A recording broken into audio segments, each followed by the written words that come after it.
Petrol diesel ధరలు ఎప్పుడు తగ్గుతాయా అని ఎదురుచూస్తున్న వాహనదారులకు భారీ ఊరట కలిగించే వార్త వచ్చింది. లీటర్ పెట్రోల్ పై ఏకంగా ₹5, డీజిల్ పై ₹3 తగ్గిస్తూ దేశంలోని ప్రముఖ ప్రైవేట్ ఇంధన సంస్థ కీలక నిర్ణయం తీసుకుంది. దీంతో ఇప్పుడు అందరి దృష్టి ప్రభుత్వ చమురు సంస్థలు కూడా ఇదే నిర్ణయం తీసుకుంటాయనే అంశంపై ఉంది. దేశంలోని ప్రముఖ ప్రైవేట్ ఇంధన retailer Nayara energy petrol diesel ధరలను తగ్గిస్తూ కీలక ప్రకటన చేసింది.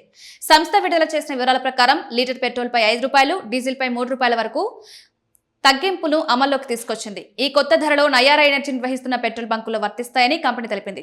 ఇంధన ధరలు పెరగడంతో ఇబ్బందులు పడుతున్న వాహనదారులకు ఇది కొంత ఊరటనిచ్చే నిర్ణయంగా భావిస్తున్నారు. ఈ ధరల తగ్గింపుకు ప్రధాన కారణం అంతర్జాతీయ మార్కెట్లో ముడి చమురు ధరలు తగ్గడం. గత కొన్ని నెలలుగా అంతర్జాతీయ పరిస్థితులు, ముఖ్యంగా పశ్చిమాసియాలో నెలకొన్న ఉద్రిక్తతల కారణంగా క్రూడాయిల్ ధరలు భారీగా పెరిగాయి. అయితే ఇటీవల అంతర్జాతీయ పరిస్థితుల్లో మార్పులు చోటు చేసుకోవడంతో ముడి చమురు ధరలు క్రమంగా తగ్గుముఖం పట్టాయి. దీని ప్రభావంతో దేశీయంగా కూడా కొన్ని ప్రైవేట్ ఇంధన సంస్థలు ధరలను సవరించడం ప్రారంభించాయి.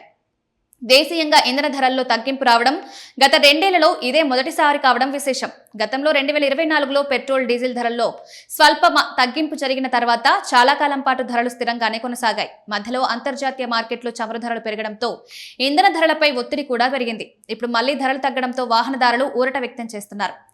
Indian oil, Bharat petroleum, Hindustan petroleum ఇంకా ధరల తగ్గింపుపై ఎలాంటి అధికారిక ప్రకటన చేయలేదు. అయితే ప్రైవేట్ సంస్థ తీసుకున్న ఈ నిర్ణయం ద్వారా ఇతర సంస్థలు కూడా ధరలను సమీక్షించే అవకాశం ఉందని మార్కెట్ వర్గాలు భావిస్తున్నాయి.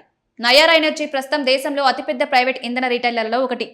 దేశవ్యాప్తంగా వేల సంఖ్యలో ఫ్యూయల్ స్టేషన్లు నిర్వహిస్తోంది. తాజాగా ప్రకటించిన ధరల తగ్గింపు తమ అన్ని అవుట్లెట్లలో అమల్లో ఉంటుందని సంస్థ తెలిపింది. అయితే స్థానిక పన్నులు, వ్యాట్ వంటి అంశాల కారణంగా రాష్ట్రానికో ప్రాంతానికో తుది ధరల్లో కొత్త వ్యత్యాసం ఉండొచ్చని కూడా స్పష్టం చేసింది.